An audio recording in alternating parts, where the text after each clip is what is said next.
So Season of the Deep is finally out, and we've got some weird updates that have come into the game, but I'm going to basically be talking about my first impressions of how it was going. Obviously, this video was supposed to go out yesterday, but because of a bit of a scheduling issue, the Wednesday video came out on the Tuesday. It's kind of like a happy accident, so I decided to leave it. And today is pretty much the first impressions of the Season of the Deep. So first up, I'm actually a little bit disappointed with Bungie because I was expecting more when it came to this season. When we spawn into the first mission, we actually get to go around the old Titan, and whilst it looks really cool and you're able to go around exploring, I was fully anticipating this being a proper explorable area, kind of like how the Leviathan was in Season of the Haunted, where you could just roam around and you get different things to do.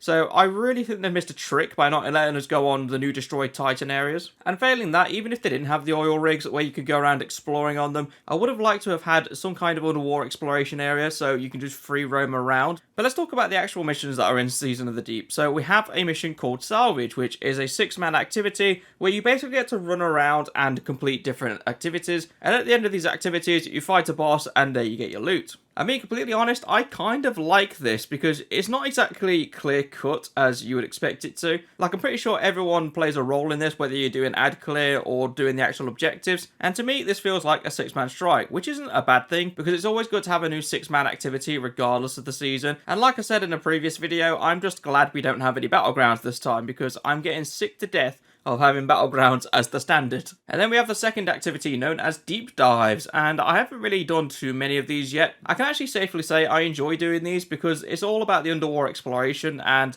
I was actually surprised that Bungie put in a pressure mechanic. I even kind of called it in a way because I thought they weren't going to do it, but the fact that they actually put it in the game, fair play to Bungie, I actually really like it. But talking about the deep dive specifically, it's kind of like Salvage, but it's just a 3-man activity, which it's okay, it's a different kind of area and you do have different activities to do, but at the same time it looks like it's going to be expanded on in a way, because when I was reading through some of the triumphs for this, they actually mentioned something known as an abyss level, and as far as I know, I have never seen an abyss level. I've been 5,000 meters down, but never into the abyss, so there's probably going to be a way to how you unlock this when you're doing it. And I kind of imagine it's something to do with the Tolan ball, but I've not had a team who have actually fully interacted with it yet, so I'll have to try and figure that one out on Friday. But let's talk about the actual seasonal story. Sloan is back, and also we have a big head of some kind that is staring at us through a window. And this creature was confirmed to be Asa, who is basically a Leviathan, but I'm starting to think it's actually more of a turtle than a Leviathan. And that's just mostly because I can see the full head shape when you look through the window at all angles, and it kind of does remind me of a turtle. But anyway, Sloan is taken, or at least she's half taken by the looks of it. I was having a discussion with somebody on if the final power is going to be taken, and I'm going to just outright admit now, if in final shape we get the power to actually use the taken abilities, I will think it is the biggest waste of time that Bungie has ever put together. Because honestly, having taken power as a subclass would make absolutely no sense, and there is a lot more creativity that you could get out of doing something completely different. Take Strand, for example. It was completely out of the blue, and it's probably one of the most fun subclasses they made so far. Whereas for Taken Energy, we've been literally fighting it for years now, so having it as a subclass would just make no sense, and it would be very underwhelming as well. But anyway, Sloan is taken, so that is going to probably play into his story arc later down the line. I am under the impression Sloan might become fully taken, and then we'll have to fight her.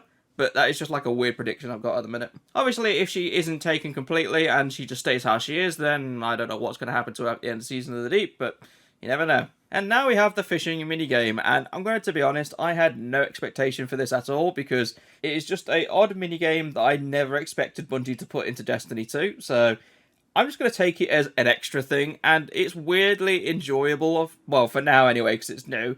But I imagine when you start getting up to like having 500 fish done, you might get a bit sick of this. But overall, I think Season of the Deep is off to a good start, I suppose. There is a lot still to be desired, but at this point, the story's there. The new aesthetic of the underwater life is really nice. The armor sets that are actually in the season pass look really good, which makes no sense because I thought Bungie would want to feature that set rather than the crap that we got featured instead, which was the like submarine divers. But that's going to be it for the video. Thank you very much for watching. Let me know what your thoughts and opinions are down below in the comments. I would love to know how you're getting on with Season of the Deep. But for now, I shall see you all in the next video.